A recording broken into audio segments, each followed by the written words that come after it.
Hello दोस्तों, नमस्कार। मैं भी एक आप सभी का बहुत बहुत स्वागत करता हूं एक और नए क्लास में। तो आप सब कैसे हैं? उम्मीद करता हूं आप सब अच्छे होंगे और आप सभी के यूपी पुलिस एग्जाम 2026 की तैयारी बहुत ही शानदार तरीके से चल रही होगी। तो साथियों, जैसा कि हमारा टारगेट केवल एक ही है, वो है 8 जून, क्योंकि 8 जून से यूपी पुलिस कांस्टेबल 2025 का पेपर की शुरुआत होने जा रहा है।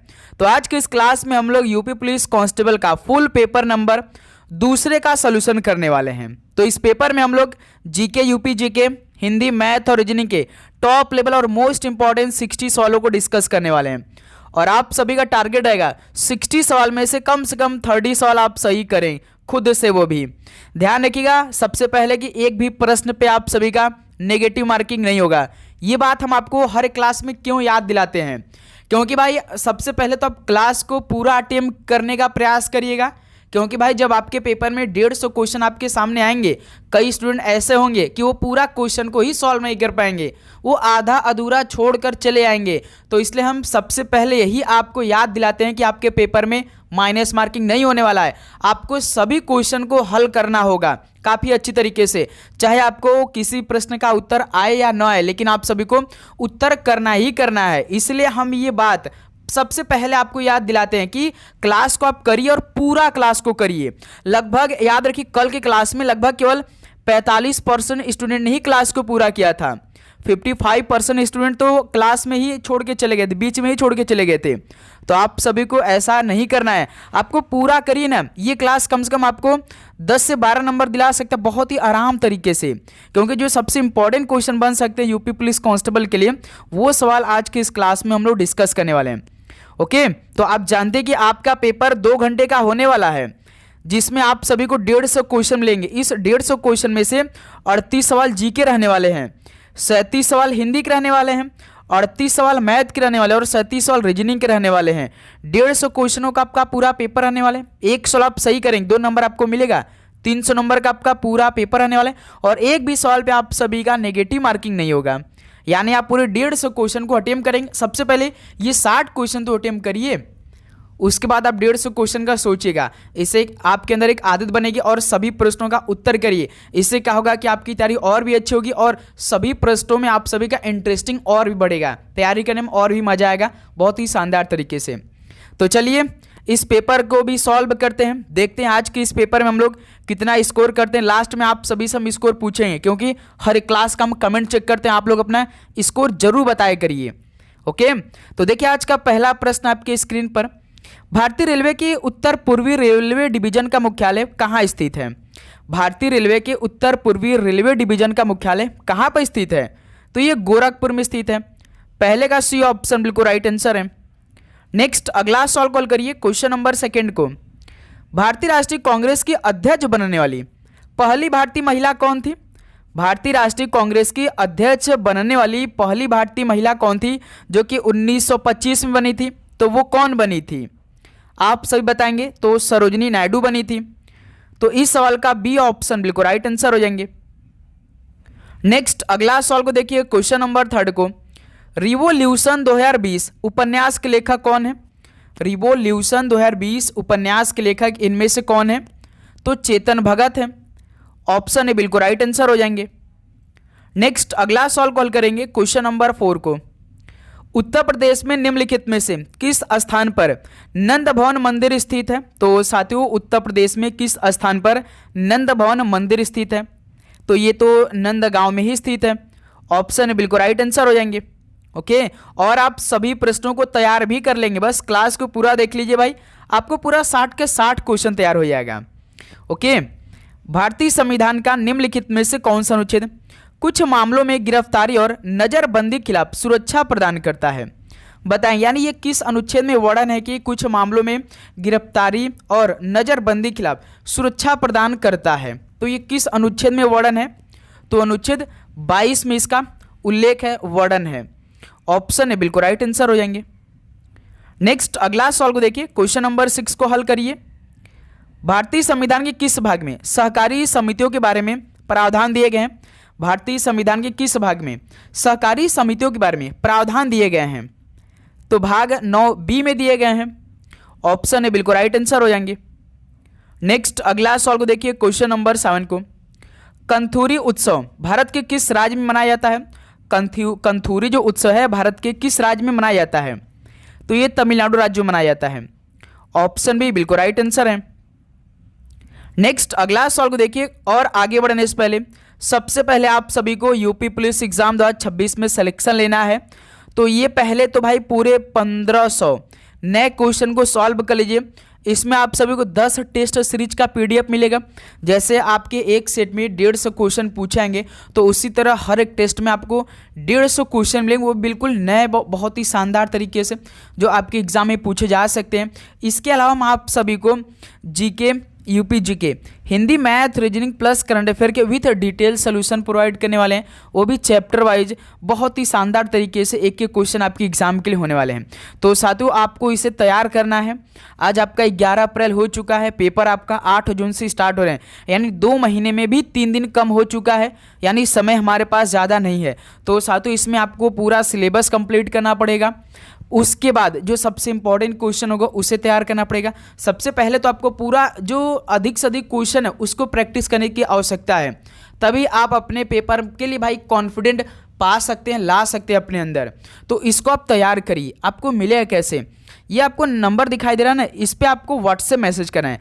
आप व्हाट्सएप मैसेज करके इसे आप ले सकते हैं।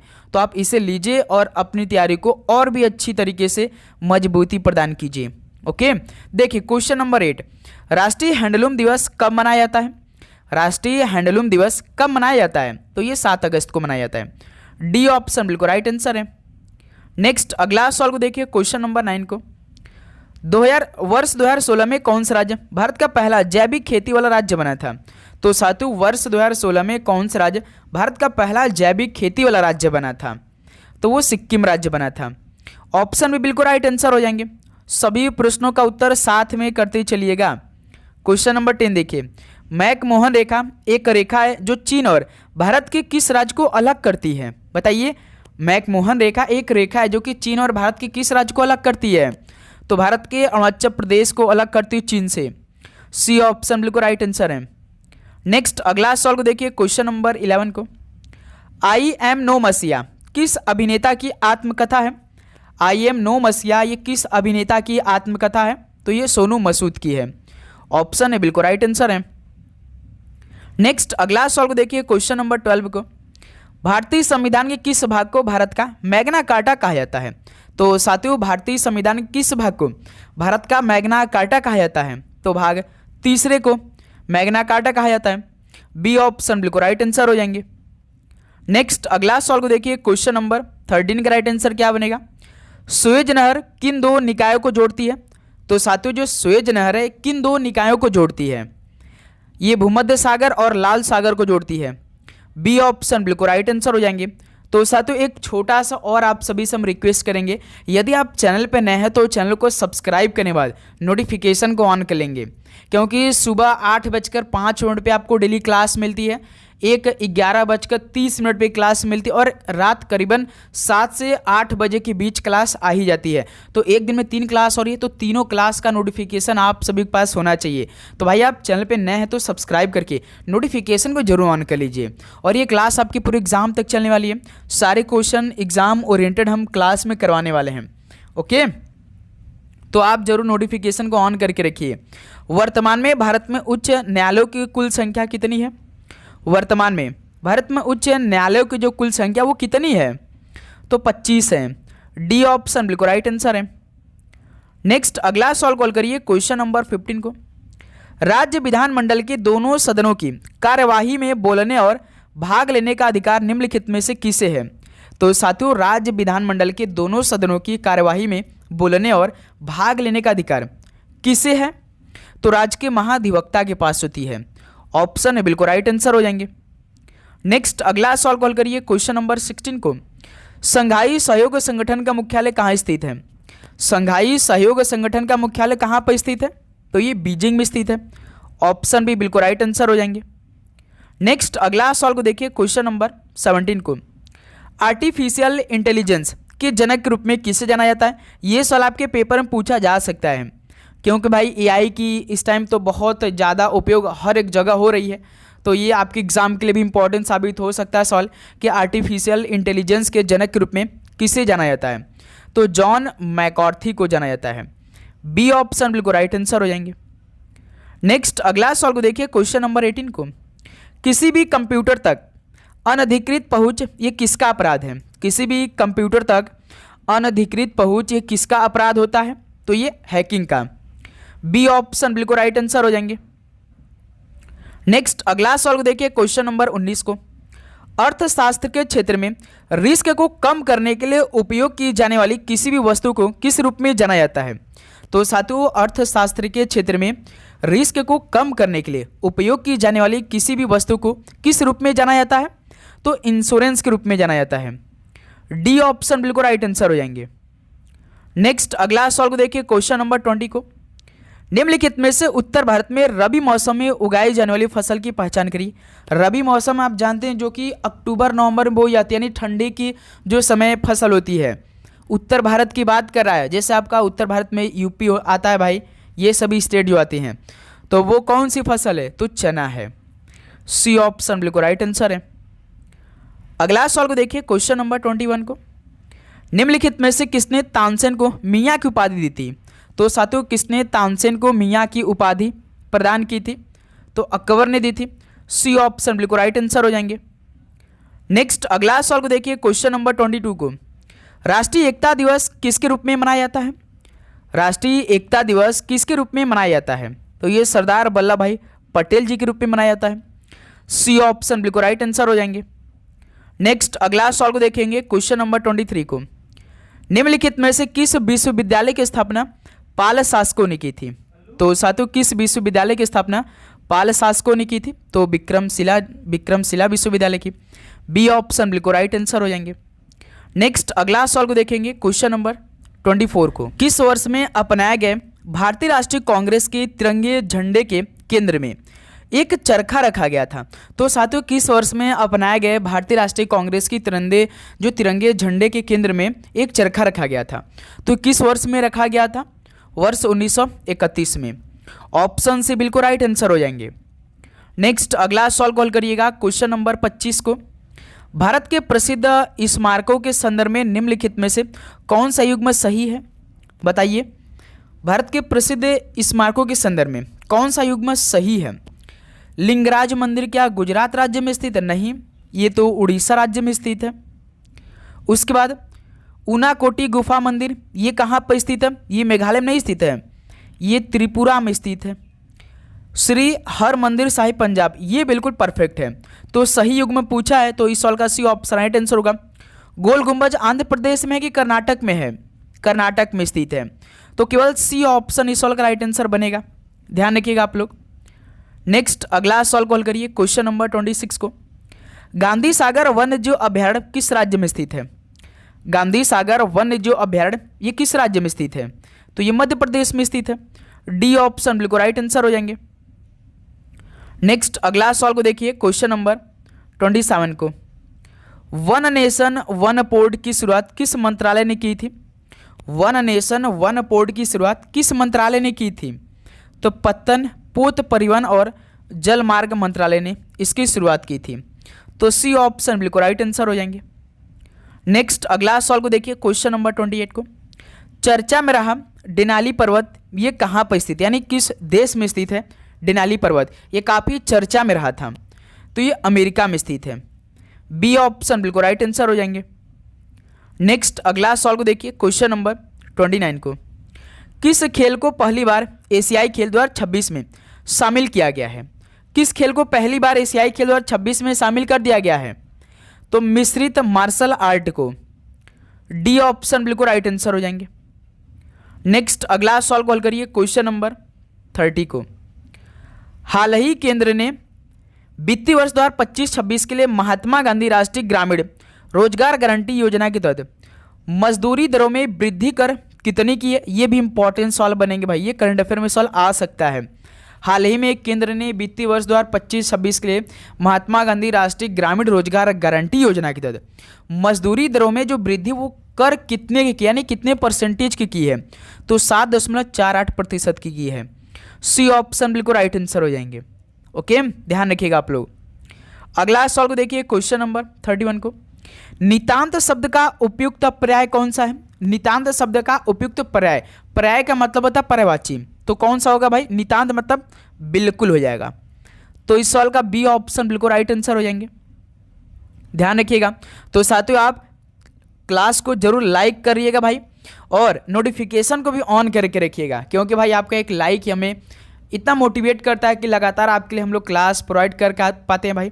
बहुत मेहनत लगती है भाई क्लास के पीछे, समझिए कि कम से कम 6 से 7 घंटे की हम लोग समय देते तब ये क्लास शेड्यूल होता है। तो आप लोग का बस एक ही काम है, फ्री में भाई लाइक तो बनता है, नोटिफिकेशन को ऑन करके रखिएगा।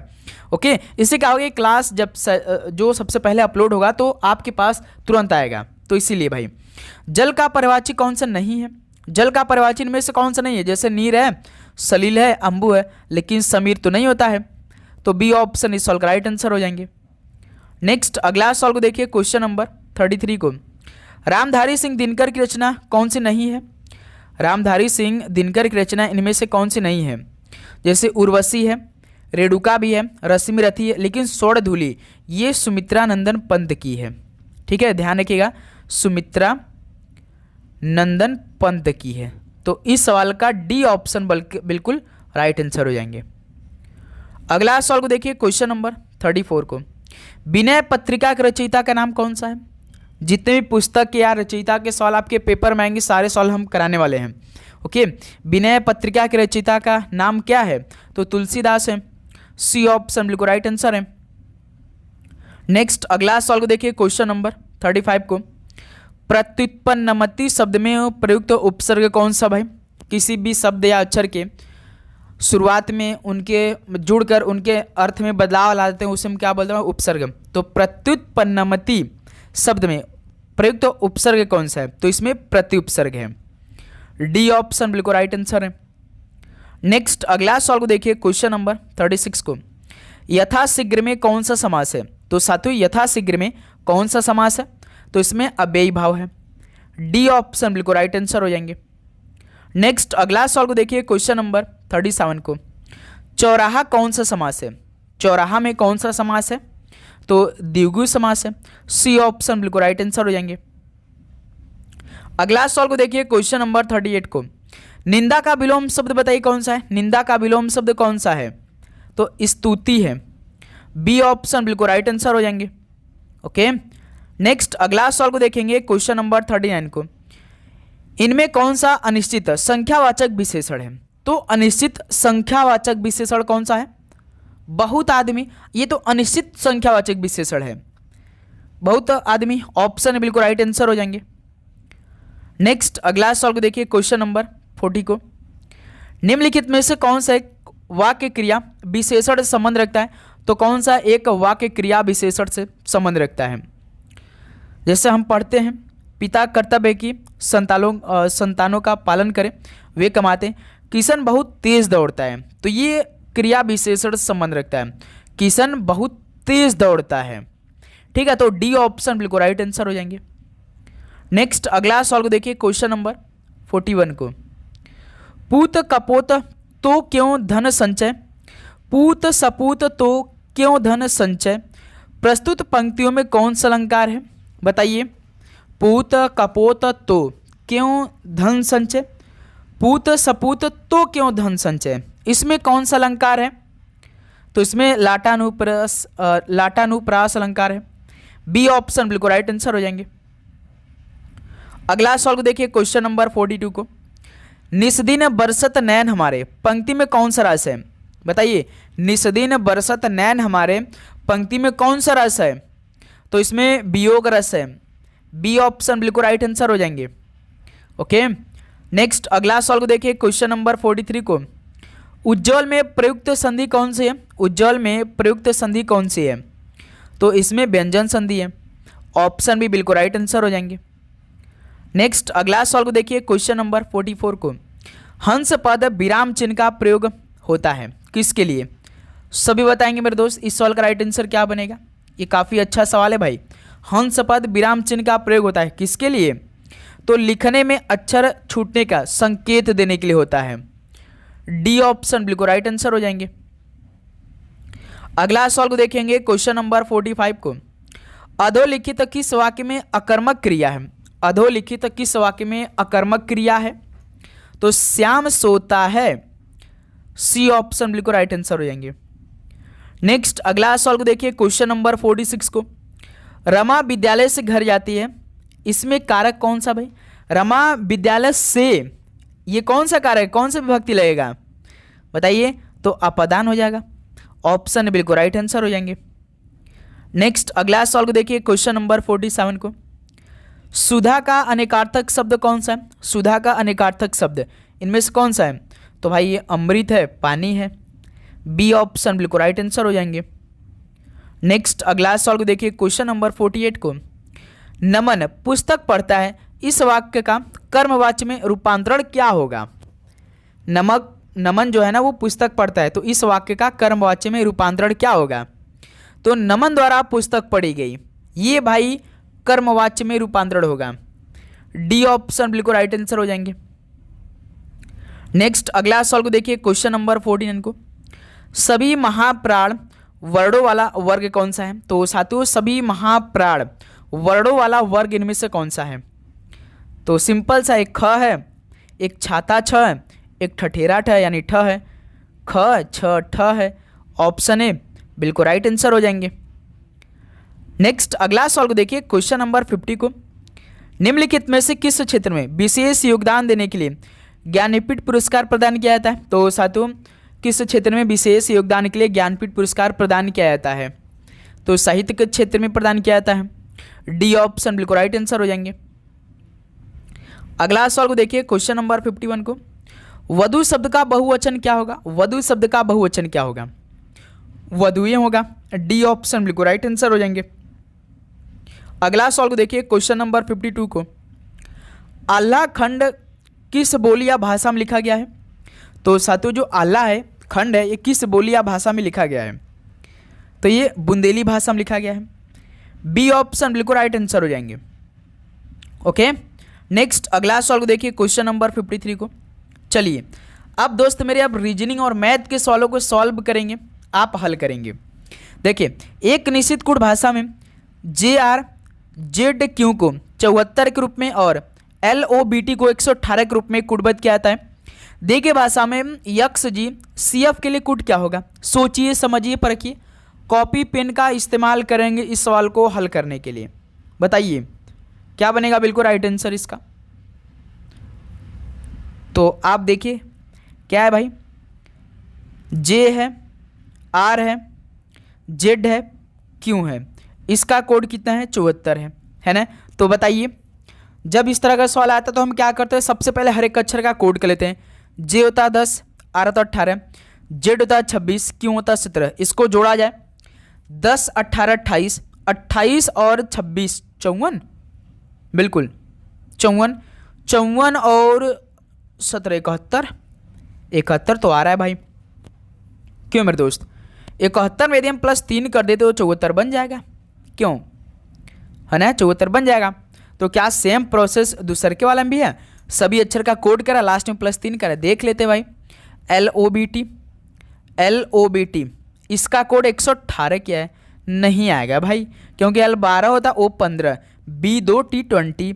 देखिए 12 15 तो आपका होता है 27, 27 20 47 2 49 होगा। 49 में 3 जोड़ेंगे तब जाकर 52 होगा, लेकिन यहाँ तो 118 बनाना है, यानी ये लॉजिक नहीं लगेगा। अब दूसरा लॉजिक लगाइए आप लोग, ZR-J-Q इसका कोड 74। अब हम क्या करें, जब पहला मेथड काम नहीं किया तो इसका हर एक अक्षर का अपोजिट करते हैं। J का अपोजिट क्या होता है सर जी? Q। R का अपोजिट क्या होता है? RI होता है। Z का अपोजिट A होता है। Q का अपोजिट क्या होता है सर जी? J होता है। अब हम लोग इसका कोड करते हैं मेरे दोस्त।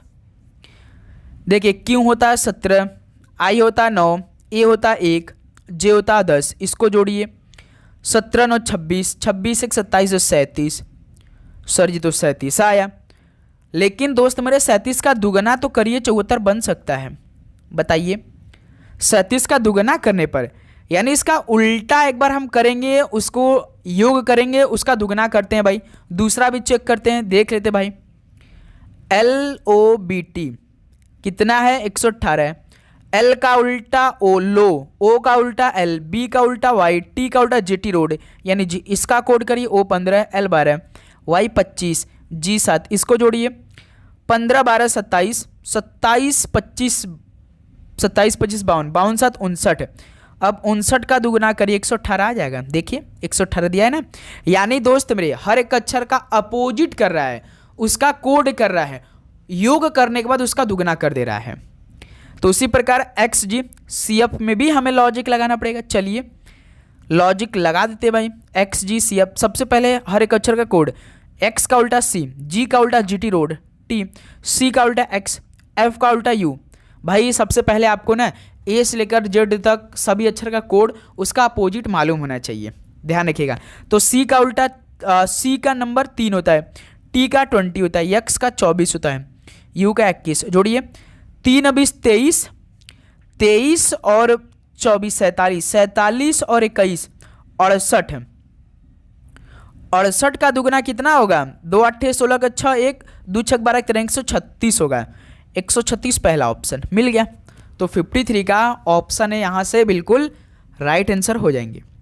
किसी प्रकार का डाउट इस सवाल में आप सभी को? तो उम्मीद करूंगा ये सवाल आप सभी को समझ में आ चुका होगा। चलिए नेक्स्ट अगला सवाल को हल करते हैं, क्वेश्चन नंबर 54 को। इस सवाल में आप थोड़ा सा दिमाग लगाएंगे। एक निश्चित कोड भाषा में फीवर ओरिजिन को ट्री क्लाउड के रूप में कोडबद्ध किया जाता है। एप्पल ओरिजिन को ब्राउन क्लाउड के रूप में कोडबद्ध किया जाता है और सैंडविच फेबर को सू ट्री के रूप में कोडबद्ध किया जाता है। तो एप्पल के लिए कोड शब्द क्या होगा? तो भाई आप सभी से केवल एप्पल का कोड पूछा है। जब भी सिंगल पूछता है तो हम आपको क्या बताते हैं? जिसमें एप्पल रहेगा उसी में आपका आंसर होगा। बताइए कौन से कोड वाले में एप्पल है? देखिए हमें तो भाई केवल एप्पल तो देखिए केवल इसी में दिखाई दे रहा है, दूसरके वाले में एप्पल ओरिजिन में, यानी हमारा आंसर ब्राउन या तो क्लाउड होगा। अब हम लोग तीनों वाला जो कोड किया है ना, उनके कोडिंग वालों को एलिमिनेट कर लेते हैं। जैसे देखिए भाई, देखिए जो पहला फेबर ओरिजिन है इसका कोड देखिए ट्री क्लाउड है, तो देखिए इसमें भी क्लाउड है और इसमें भी क्लाउड है। क्लाउड क्लाउड तो कैंसिल हो जाएगा ना भाई, बच रहा है कौन? ब्राउन। तो जिसमें एप्पल रहेगा उसी में आपका आंसर होगा। तो एप्पल वाले में देखिए क्लाउड वाला तो इसका कोड कट गया है, तो बचा कौन सा? ब्राउन। तो सीधे सीधे आपका आंसर ब्राउन होगा भाई, और कोई दूसरा आंसर आपका होगा नहीं। ध्यान रखिएगा मेरे दोस्त।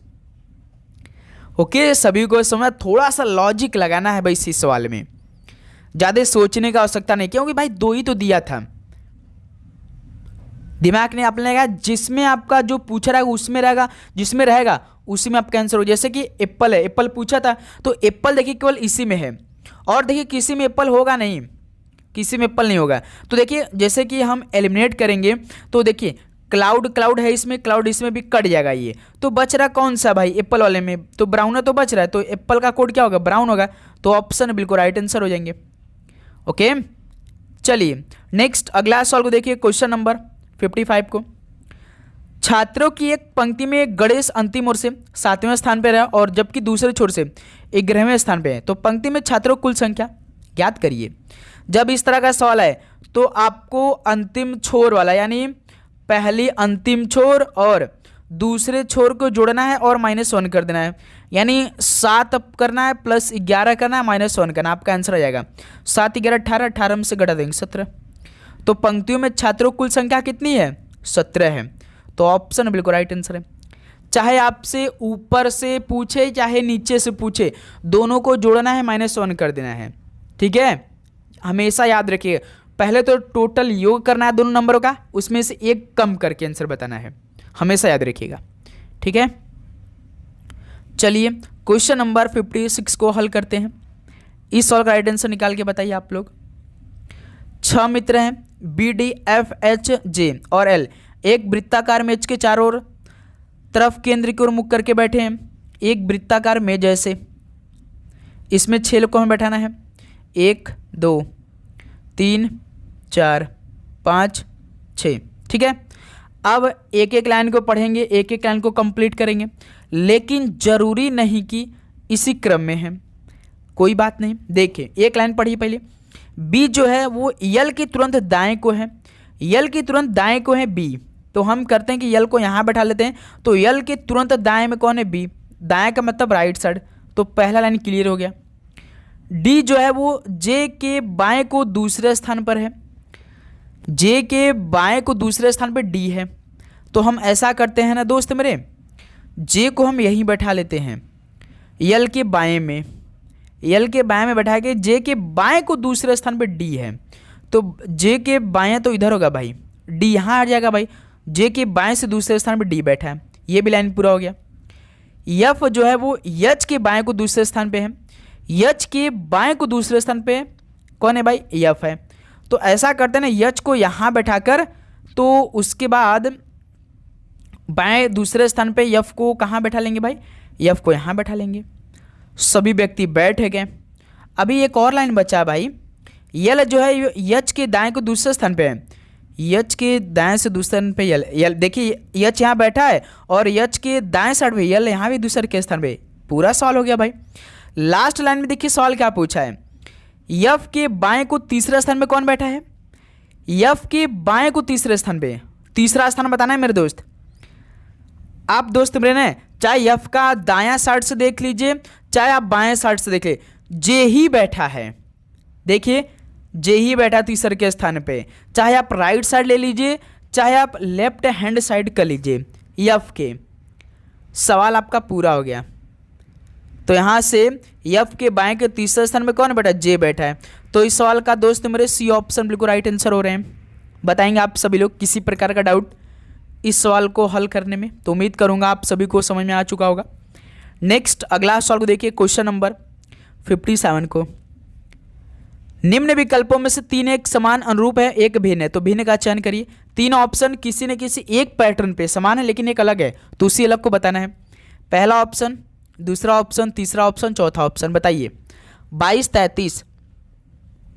जैसे देखिए 11 दूना 22, 11 तिया 33, ठीक है।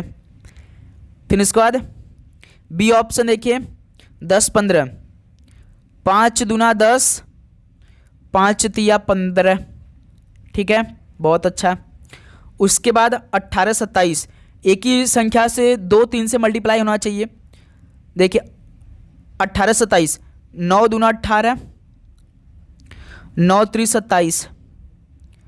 अब ये देखिए जो आपका 16, 21 दिया है, तो यहाँ से 8 से उठ सकता है। 8 दूना 16, 8 3 का 24, 24 आना चाहिए, लेकिन प्रश्न में देखिए 21 दिया है, यानी यही ऑप्शन क्या है भाई? भिन्न है, डी ऑप्शन। तो कितने लोग को समझ में आया डी ऑप्शन कैसा लग हुआ? कितने लोग को समझ में आया? तो उम्मीद करूँगा दोस्त ये सवाल आपको अच्छी तरीके से समझ में आया होगा। 2, 3 का मल्टीप्लाई एक ही नंबर से हो रहा है, लेकिन मेरे दोस्त जो डी ऑप्शन है 8 दूना 16 तो किया, लेकिन 3 का भी तो मल्टीप्लाई उसी में होना चाहिए, नंबर आना चाहिए, लेकिन इसमें देखिए 21 दिया है, लेकिन 24 आ रहा है, 8 3 का 24, तो यही क्या है? अलग है, डी ऑप्शन। ओके, नेक्स्ट अगला सॉल्व देखिए, क्वेश्चन नंबर 58 को। ए जो है बी का 7 गुना है, तो बी जो है ए से कितना प्रतिशत कम है? ए बी है ना, सवाल को समझिए। बी का 7 गुना है, बी का 7 गुना है, यानी बी को हम 1 मान लेते हैं, तो बी का 7 गुना ए है, तो ए आपका 7 हो जाएगा। सवाल क्या पूछा है? बी जो है ना वो ए से कितना प्रतिशत कम है? ए से कितना प्रतिशत बी कम है? 6 कम है। किससे कम है? 7 से कम है। मल्टीप्लाई 100 कर दीजिए, तो 600/7 कितना आएगा? 7/56, 60 में से 56 4 40, 7 5 35, 85 आएगा समथिंग, तो 85.7 एक आंसर आपका आएगा। तो साथियों बी ए से कितना प्रतिशत कम है? 85.71% कम है। बताइए किसी प्रकार का डाउट? सवाल को देखिए, ए जो है बी का 7 गुना है, बी का 7 गुना है, यानी हम बी को मान के 2 मान लेते हैं, तो आप ए को 14 मानेंगे, 7 गुना है, ठीक है। यदि आप बी को 100 माने हैं तो ए आपका 700 गुना होगा। क्लियर मेरे दोस्त? सभी को समझ में आया? चलिए नेक्स्ट अगला सवाल को देखिए, क्वेश्चन नंबर 59 को। उस वस्तु का क्रय मूल्य क्या है जो 8% लाभ के साथ 1566 में बेची जाती है? बताइए दोस्त मेरे। तो 8% का मतलब पहले 8% का मतलब 8/100, यानी 4 दूना 8, 25 का 100, यानी 2/25, यानी 25 का समान 25 से यहाँ से कास्ट प्राइस जब सेलिंग प्राइस करेंगे तो कास्ट प्राइस 25 है, 2 अधिक हो रहा है तो कितना हो जाएगा 27 और सेलिंग प्राइस, तो ये किसके बराबर है 27 किसके बराबर है 1566 के बराबर है। तो एक किसके बराबर हो जाएगा 27 का भाग आप 1566 में कितना आएगा, तो यहाँ से 27 पंजे 58 बार में आएगा, यानी एक का यूनिट 58 है तो 58 का मल्टीप्लाई आप 25 में कर दिया, आपका आंसर आ जाएगा। निकालिए। जैसे दोस्त मेरे 8% का मतलब क्या होता है, आप यदि बेसिक याद होगा तो 2/25 होता है। अब ये 25-27 हो रहा है, कास्ट प्राइस 25, सेलिंग प्राइस 2 अधिक बेचा रहा है, यानी यहाँ से कितना हो जाएगा भाई कास्ट प्राइस और selling price, cost price 25, selling price आपका 27 हो जाएगा। अब ये 27 है, सेलिंग बेची रहा है ना, बेची जाती है, सेलिंग प्राइस मतलब बेचा जाने वाला मूल्य भाई, तो ये किसके बराबर है 1566 के बराबर। तो एक किसके बराबर हो जाएगा भाई, हम इसका भाग कराएंगे तो कितने बार में काटेगा, ये 58 बार में कटेगा। अब ये जब आपको बेची जाती है तो उस वस्तु का क्रय मूल्य पूछा, नहीं कास्ट प्राइस, तो आप क्या करिए 25 का मल्टीप्लाई 58 में कर दिया, आपका आंसर आ जाएगा। 25 का 100, 25 अट्ठे 200, 200 का 0 20, 25 पंजे 125, 25 पंजे 125 और 20 145, 1450 होगा। तो उस वस्तु का कास्ट प्राइस कितना होगा 1450 होगा। तो सी ऑप्शन बिल्कुल राइट आंसर हो जाएंगे। बताइए, सही बताएंगे। किसी प्रकार का डाउट आपको हुआ इस सवाल में? तो उम्मीद करूँ दोस्त आप सभी को सवाल आज समझ में आ चुका होगा। चलिए नेक्स्ट अगला सवाल को देखिए, क्वेश्चन नंबर 60 को। यदि शब्द TLBSBEAKLA के अक्षरों को पुनर्व्यवस्थित करके एक खेल का नाम बनाया जाता है तो खेल के नाम के दाएं छोर से छठा अक्षर क्या होगा? भाई इससे आप कौन सा खेल का अक्षर बना सकते हैं? TLBSBEAKLA, तो बताइए इस अक्षर का इस्तेमाल करके आप कौन सा भाई आप एक खेल का नाम बना सकते हैं? तो बास्केटबॉल बन सकता है गुरु। बास्केटबॉल का स्पेलिंग BASKETBALL। सवाल क्या पूछा है? तो खेल के नाम के दाएं छोर से छठा अक्षर का, दाएं से 1 2 3 4 5 6, छठवां अक्षर पे मेरे दोस्त कौन सा है? ई है। दाएं छोर से देखना था, बाएं से नहीं दाएं से, तो छठवां पे ई है। तो डी ऑप्शन बिल्कुल राइट आंसर हो जाएंगे। तो साथियों फाइनली ये 60 सवाल पूरा कंप्लीट हो गया। तो दोस्त मेरे बताइए इन 60 सवाल में से आप सभी का कितना स्कोर बना? सभी बताएंगे, वो भी ईमानदारी के साथ। तो साथियों उम्मीद करूंगा ये सेशन आप सभी को पूरी तरीके से समझ में आ चुका होगा। यदि आपको किसी भी सवाल पे डाउट हो तो कमेंट सेक्शन में जरूर बताइए। थोड़ा सा आज क्लास का स्पीड थोड़ा सा मेंटेन करके चले मेरे दोस्त, लेकिन किसी प्रकार का आपको डाउट नहीं आया होगा भाई, ये डाउट हो तो जरूर बताइएगा। ओके, और आप चैनल पे नए तो चैनल को सब्सक्राइब और नोटिफिकेशन को जरूर ऑन करिएगा। तो चलिए दोस्त मेरे इस क्लास को यहीं पे समाप्त करते हैं। मिलते हैं 11:30 पे एक नए क्लास के साथ। ओके, आप डेली मेहनत करिए, मॉक टेस्ट लगाइए, रिवीजन करिए, प्रैक्टिस सेट अधिक से अधिक क्वेश्चनों का करिए। इससे आपके अंदर एक अलग लेवल का कॉन्फिडेंट आने वाला है भाई। आप ऑफलाइन पेपर में काफ़ी अच्छा स्कोर करने वाले हैं। तो इस बार अपने एक वर्दी से मतलब हमें रखना है भाई। ओके, तो इस बार अपने बदन पे हमें वर्दी लेनी ही लेनी है, किसी भी हाल किसी भी सूरत में मेहनत करनी है हमें। तो साथियों डेली आप क्लास करिए, मेहनत करिए अच्छे से। यदि आपको किसी भी प्रकार का डाउट होती है या समस्या किसी भी सब्जेक्ट में तो कमेंट बॉक्स में ज़रूर बताइएगा। तो चलिए इस क्लास को यहीं पर समाप्त करते, मिलते हैं एक और नए क्लास के साथ। आप सभी को जय हिंद, जय भारत। पढ़ाई करते रहिए, ऑल द वेरी बेस्ट, धन्यवाद।